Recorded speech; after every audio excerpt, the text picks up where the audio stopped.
We got Captain Planet, Don Cheadle's version. Let's not forget about that. He's not black. Don Cheadle's version of Captain Planet was black. Okay, Captain you can't Planet tell me nothing. Wasn't black. Captain Planet was blue. And any character that's blue is black. Look at Skeeter from Doug.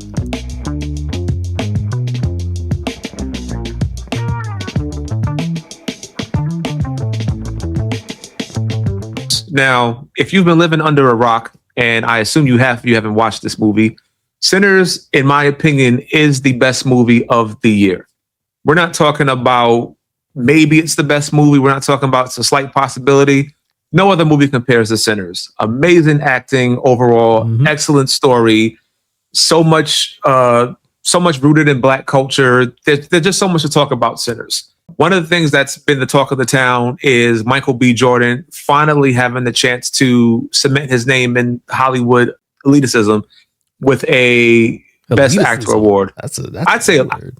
Is it a word? I'm sure it's a word. I said it, so it's a word.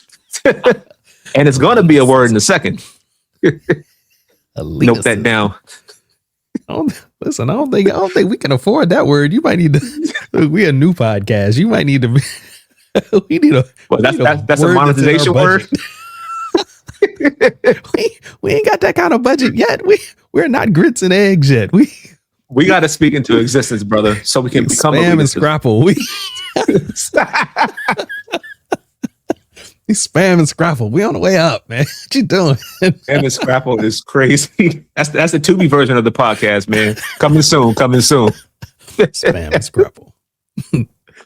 Let's talk about Sinners for a moment, because this is an opportunity for Michael B. Jordan to win Best Actor. This is an opportunity for Ryan Coogler to win Best Director.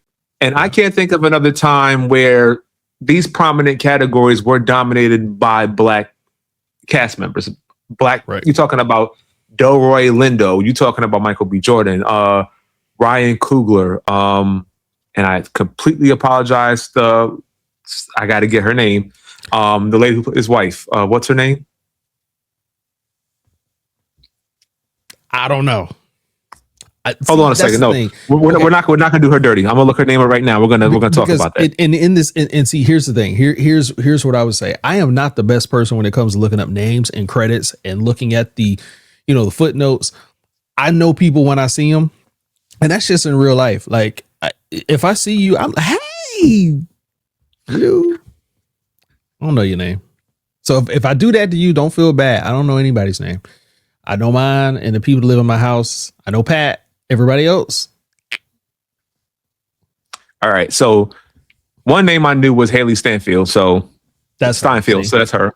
Haley Steinfeld. Same thing. Yep. We got Wumi Masaku. She played Annie. That's for sure. Yeah. So we're talking about an entire movie based off of a predominantly Black cast, especially Delroy Lindo, who's been long overdue for an Oscar nomination and a win. Indeed. How do you feel that this movie has shaped up not just Black culture, but the movie landscape as we know it? Artistically, I think that movie did something for me that, I mean, I can't really tell you the last time that I felt that a movie came together stylistically, creatively, and then also had a story without it being, falling short in one department or another. I also think that movie had the culture behind it. It did. So as far as looking at this movie in a broad societal context, creative context, I think that not only did Ryan Coogler do what Ryan Coogler does, which is direct his ass off, and he also put together a cast of people who could not only act, but they had that type of synergy. They had that kind of on-screen camaraderie that allows you to get lost in the film, because you don't feel like you're just watching 2 people, 3 people, 4 people act. You're like you're watching a story. And I felt like with Sinners is that type of synergy on screen went a long way to not only telling the story, but it was immersive.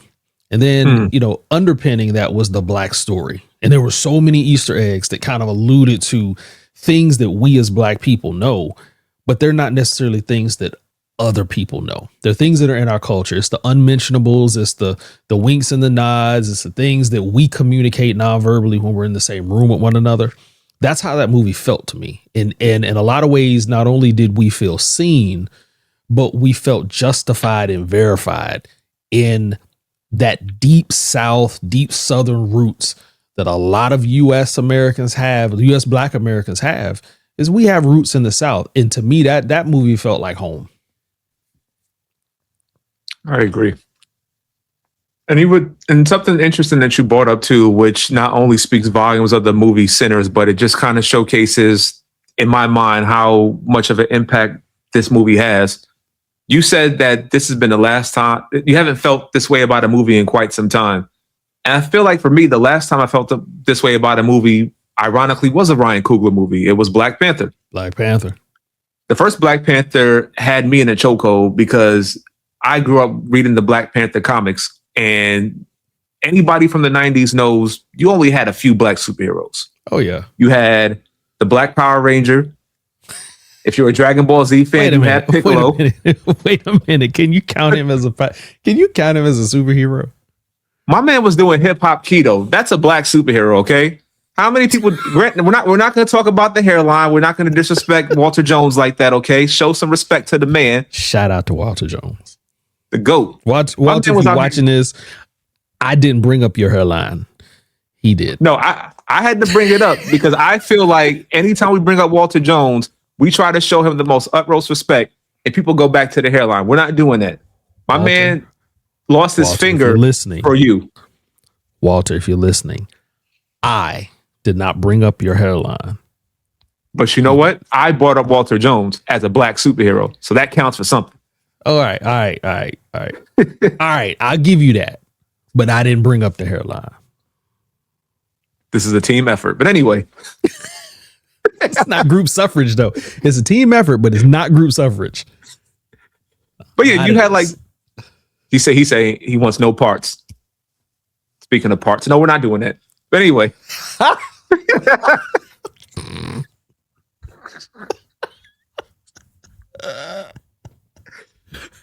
right, I'm gonna get off topic, and he's end up roasting me. I cannot lose this man. Can't take that far. But the point is, we don't have that many Black superheroes out there. Yeah. And a lot of them either... Wait a second. You said Black Power Ranger, and then you said... Piccolo from Dragon Ball Z. Naruto from Dragon Ball Z? Not Naruto, but... Piccolo. I don't watch that, but... We got Captain Planet, Don Cheadle's version. Let's not forget about that. He's not Black. Don Cheadle's version of Captain Planet was Black. Okay, Captain you can't Planet tell me nothing. Wasn't Black. Captain Planet was blue. And any character that's blue is Black. Look at Skeeter from Doug. Tell me I'm wrong. That is racist. let us know in the comments. Do you think Skeeter from Doug is a Black man? Skeeter from Doug is definitely not a Black man. We're gonna have to talk about this on social media. My man was into hip hop. He dressed fly. He had all the coolest gadgets and expressions. He had a high top fade, somewhat. What color was he? He was blue. What color was he? He was blue. Moving right along. But the point is, we don't have that many Black superheroes. And Ryan Coogler basically created a space where I felt personally like I had representation. When I went to see the Black Panther movie the very first time, I cosplayed. I dressed up in African garb. It was a symbolic movie for a lot of people. And just like most of his movies that he does, there's a lot of symbolism behind it. There's a lot of, did you see this happen kind of moments that, the Black people kind of have that we understand as a culture that other people don't have that privilege of. When Black Panther 2 came out, unfortunately, it happened after Chadwick Boseman, RIP, passed away. Yep. And there was the emotional attachment to not only him passing away, but that moving tribute that they gave to him in the beginning. Yeah. I ain't gonna lie to you. I cried when I saw that because it meant a lot to me to see them honor one of my favorite actors of all time. And so you think about a movie like Sinners, it still holds that true. It still holds that emotion true because here's a movie that you don't really see too many Black casts. You don't see too many movies that are horror based to have an all black cast. You don't really see too Mhm. many movies where you have an original premise, and this was an original premise. And then there were so many ties to slavery. There were so many ties to white supremacy. There were so many ties to the cultural differences when it came to how we handle things as opposed to our biracial brothers and sisters handle things. Take, for example, Haley Steinfeld's character, Mary. You know, there were moments where it was like, all right, your black side kicked in, but then your white side thought, they're not going to bother me. Let me go out there and talk to these vampires. Her black side should have told her to stay ass inside that barn. And what happened? You got bit. But that's stuff that we discuss as a culture. Yeah. But I think that's the thing about the creativity of it. is Ryan told an old story. Ryan told a familiar story, but he told it in a way that overlaid all of those past traumas, past experiences, past run-ins in a way that said the quiet part out loud, but it also illustrated it in a very kind of Hollywood horror type of way.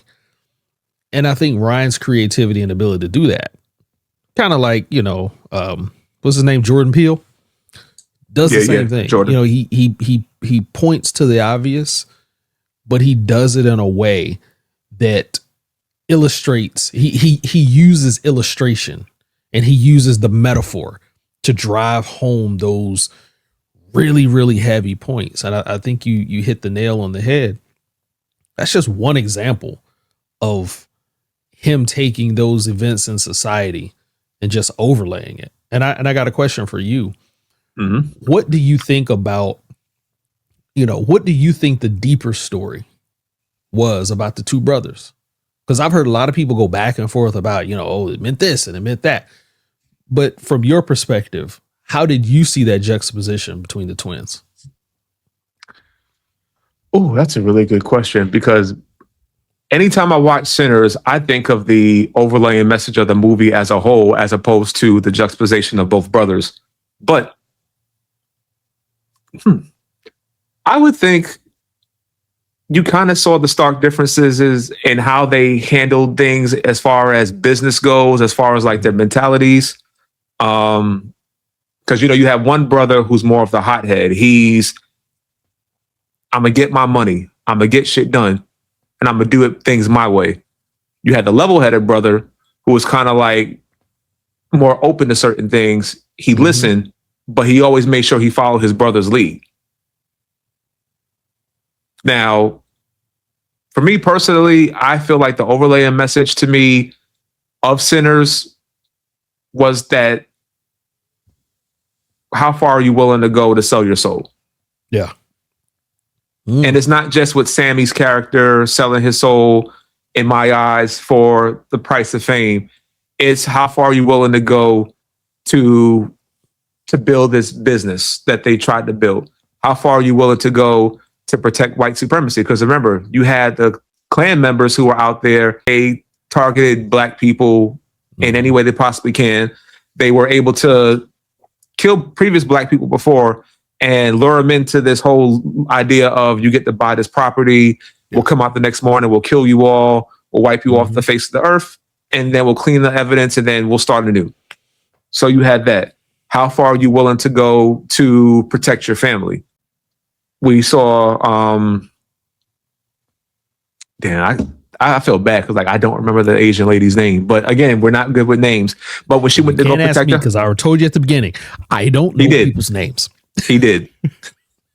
But she went above and beyond to protect her family. Right. But it was at the expense of other people. So the theme in my mind is... You mentioned her. You mentioned her. And I want to stop there. Did you sense some naivete from that character? I did. And I also feel like it also goes back to what we were saying about how there's certain things that we as a society, as a black culture, are in tune with compared to other cultures. Because we knew, if, let's say, if it was one of our kids and our family members out there, we knew, one, our child would have been safe. We would have had that fear, but we would have had that belief in our ancestors and God that they would have been protected. Yep. We already knew that her husband, Bo, got bit. Yeah, we knew. So that was a wrap for him.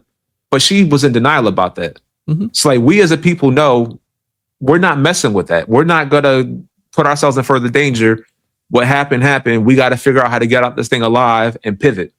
Yep. She doesn't have that nuance. She doesn't have that mindset of it's over. She in her mind still has that deluluness where she's like, my family's still out there. I got to protect them. Your husband got bit. Your husband is literally telling you, hey, let me in. He's infected, but you don't believe it. Exactly. And that's that denial. Does it sound familiar that we live in we watch a movie, but that movie mirrors a society that we see people that are infected and we see it. We see the vampire in you. But then you have somebody else says, no, that's not what it is. And you're like, not only is that person infected, but you're in denial. And your denial is going to kill all of us. It's going to take all of us down. And to me, that was kind of like, listen, when I hear it pop off, I'm not running towards the action. I'm running away. You better be with me because I ain't looking back. But go ahead. Personally, I would have kicked their ass out. Like, you want to go for your family? Go right ahead. Lock the door right behind you. We good in here. We got our garlic going on. We got our holy water. We got our weapons. We'll hold it down till the morning. Yeah. You want to go outside? That's on you. But what did she do? She opened that door, welcomed them all in, and she died. And she died. Well, most of them died, basically. And what? One made it out? Well, technically two made it out, but one survived. This is why we always say, listen to Black people, because we've been there before and we've seen the vampires. But y'all stay wanting to get bit. We know what they look like. But you raise a good point. You hammered that point home, is when you are in a society and you have been on a certain side of society, you have been on the other end of the oppression, you have been on the other end of the mistreatment. It's easy to recognize it. Mm-hmm. But when you have not been on when you have not been on that receiving end of it, it's easy to be in denial about what the repercussions are. You don't have an appreciation for the gravity of what could happen to you if you do not calculate correctly.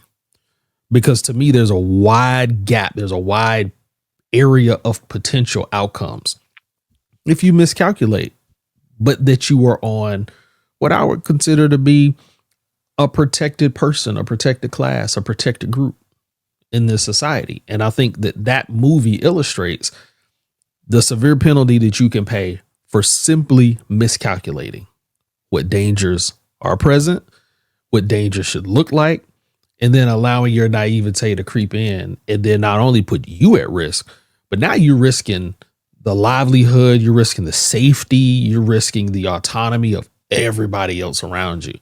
And I think that, to your point, listen to Black people when we tell you it's danger.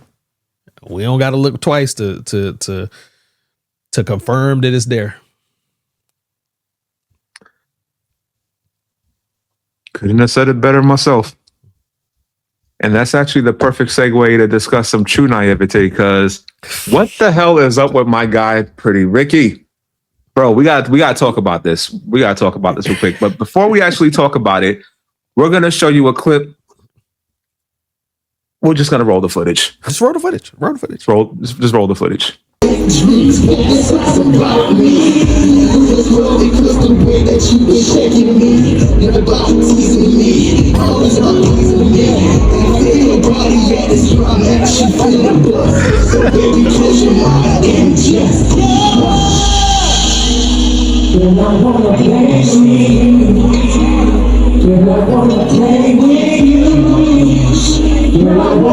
They got to stop giving niggas monies and mics. I'm going to let you take this one, Chad, because you clearly had more to say about this one, and you actually went viral for talking about Pretty Ricky. First, what were your thoughts when you first saw this? Okay, so my first thought was, what is he wearing? Because They were bell bottoms, but they were too short. And it was leather, but it was shiny. And it was a vest. It was a lot going on in that scene. So what did I first think? My first thought was that did not come from the men's department. The second thing that I thought is, okay, I can appreciate that they back together, that they making music, they touring. But I think when you get a certain age, the way you were dancing in the early 2000s, it might not work in 2026. So let the backup dancers do that part. You kind of, I don't know how old he is. I think that's what Spectacular, ain't that his name? I don't know. It definitely was spectacular, that's for sure. He was popping and locking. I was like, like a horny fruit roll up. But that's what I said. And that's what I went viral for. And I'm like, why do I go viral for the, why did I go viral for that? But anyway, it ain't for me. I'm not the audience. It was for the ladies. I can appreciate that. I just thought it looked a little crazy. Now, I don't know what your perspective on it was. It looked a little crazy to me. Just a little bit. No, he definitely did look like a freaky fruit roll up. And the way he was dancing kind of reminded me of like pulling out a tampon. That's how you look. Cancel me if you want. Say I'm disgusting, but that's exactly how this man looks. What? Looking like the hip hop Red Ranger. I mean, like, all right, dude, no more body rolls. Like, knock the body rolls off. Like, he was making faces and licking his mouth and like, and here's the thing. There are going to be certain people who like that kind of thing. And listen, if you pay your money and that's what you want to see, God bless you. I hope that he do it in your dreams. I hope he do it on stage. I hope he in your nightmares dancing like that. But the majority of people I heard from were like, I can't believe that I found that to be sexy and attractive when I was a teenager. And now I'm kind of repulsed and mortified by it. And I think that's okay. I think there's some things that we like as young people, teenagers, young adults, whatever, that we eventually grow up and be like, what the hell was I thinking? Because, like, seriously, there are people that I think that about. I'm not going to name any names, but it's like, wow, what did I ever see in that? But you know what I'm saying? Like, he did go viral for all the wrong reasons. But yeah, I did. I actually went viral twice responding to that video. And I'm like, okay, yeah, I think I need an internet break for the rest of the week.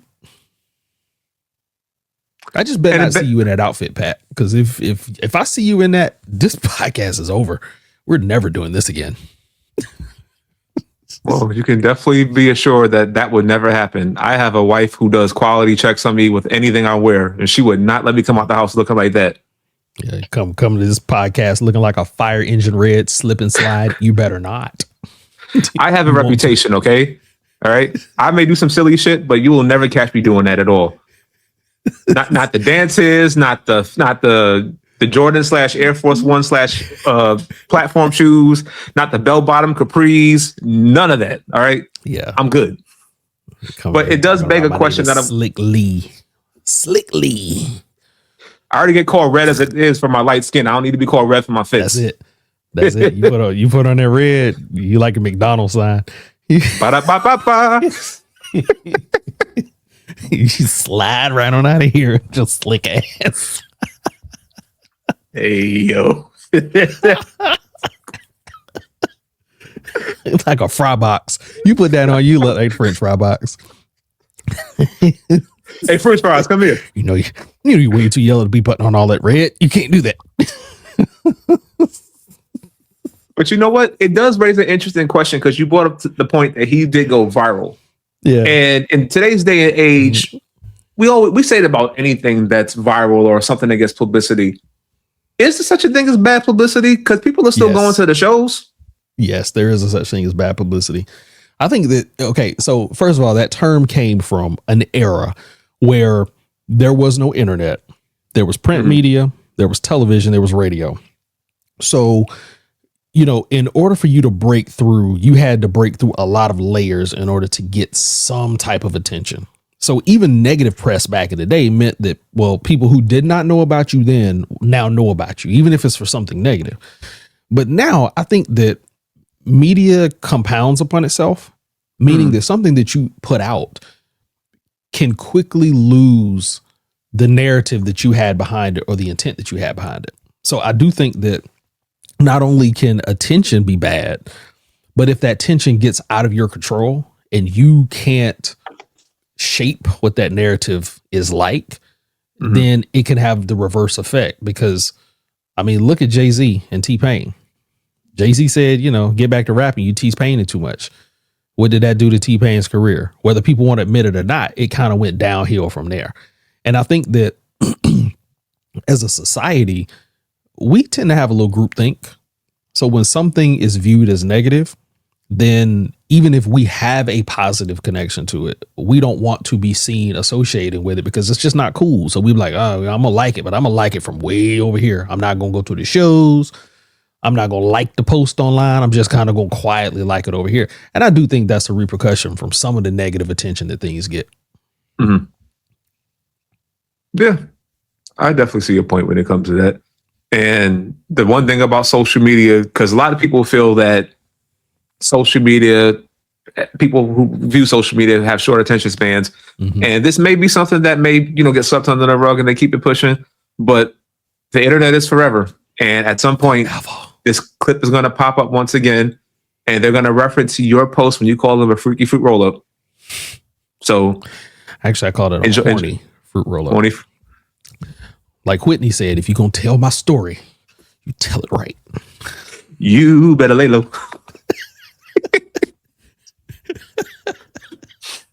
And you too, Pusha P, you better lay low too, because my man was in the background like, ooh. I feel like he had more that he wanted to say, but then he saw the dance and he was like, the fuck is this nigga doing? If I'm on stage and my bandmate is dancing like that, I'm like, am I just gonna sit there and look like, are you finished? Are you done? You don't need me no more. Because first of all, you dress like that. So clearly you want all the attention. You want all the smoke. Why am I even here? And then the other one, I'm not even going to talk about the other one. They did him dirty. I said, ooh, that would be piling on at this point. They call that man baby blue cheese. I said, wow. Man, we either going to have a long talk on that tour bus or we're going to have to scrap because you're not going to disrespect me with that. Say, where's the next stop? Walmart to get you a shirt because you are not coming back out on that stage with your shirt off. We getting you a shirt. Big facts. Get you a shirt. And it better not be see-through.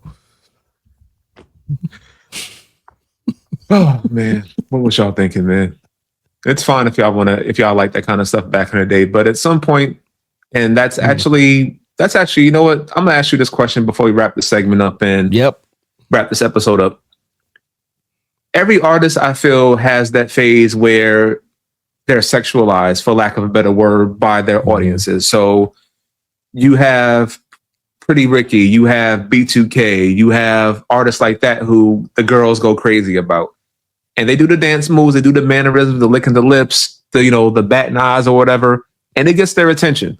But at some point, the audience grows up and the artist should grow up too.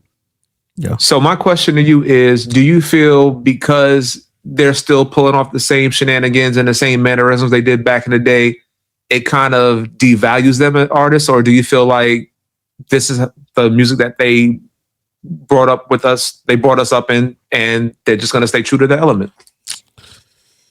I think that's tough, man, because I think if you look at all of the artists that were popular as kids, teenagers, grew to be adults, you saw some maturation in their music. I think the best case of that is Michael Jackson. Michael Jackson was a kid. And I'll even say Stevie Wonder. Stevie Wonder was very much the same way. Stevie Wonder was a child prodigy. Stevie Wonder's music grew up. Michael's music grew up. You even fast forward to today, and you got Usher. Usher's music grew up. Usher's one of the top 5, top 10 stars in the world today.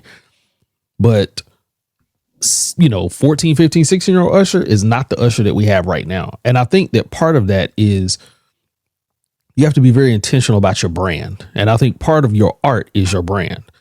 What is it that you produce artistically? How do you present it? That is the business, the presentation of it. You can sing about the same things. Your content can, for lack of a better word, it can really just be in the same lane. But how you package that up makes a difference.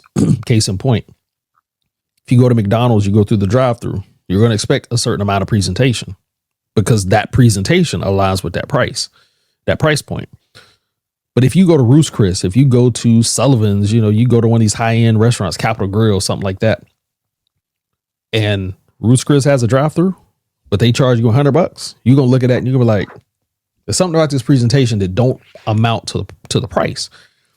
And I think that the price that we pay as adults is in time, it's in energy, it's in, the limited opportunities that we have. And as an adult, there's things that I appreciate now that I didn't appreciate then. And then there's things that I appreciated then, excuse me, that I don't appreciate as much anymore just because my tastes have changed.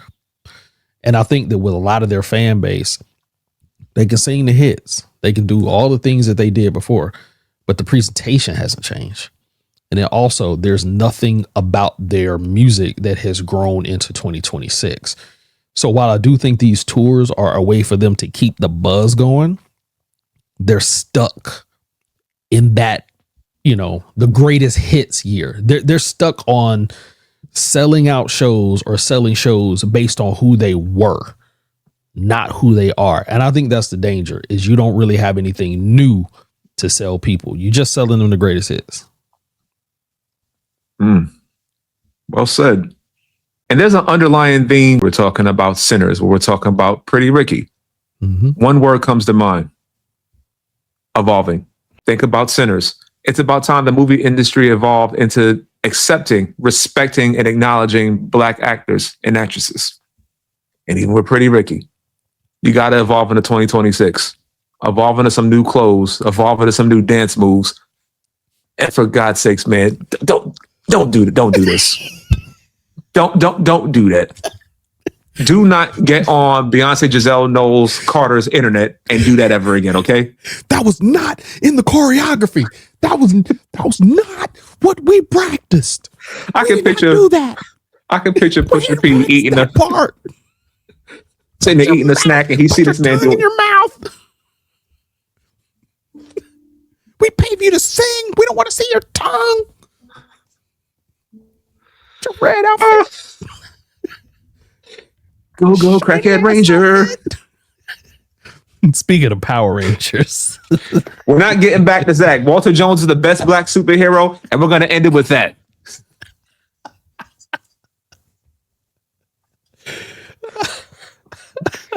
This has been Unconscious Flyness with Chad Deshawn and myself, Pat Lee. If you like what you heard, make sure you subscribe. Make sure you give us a follow. If you see this on YouTube, let us know what you feel in the comments below. Spread the word, and we're out. I'm out of here. Peace.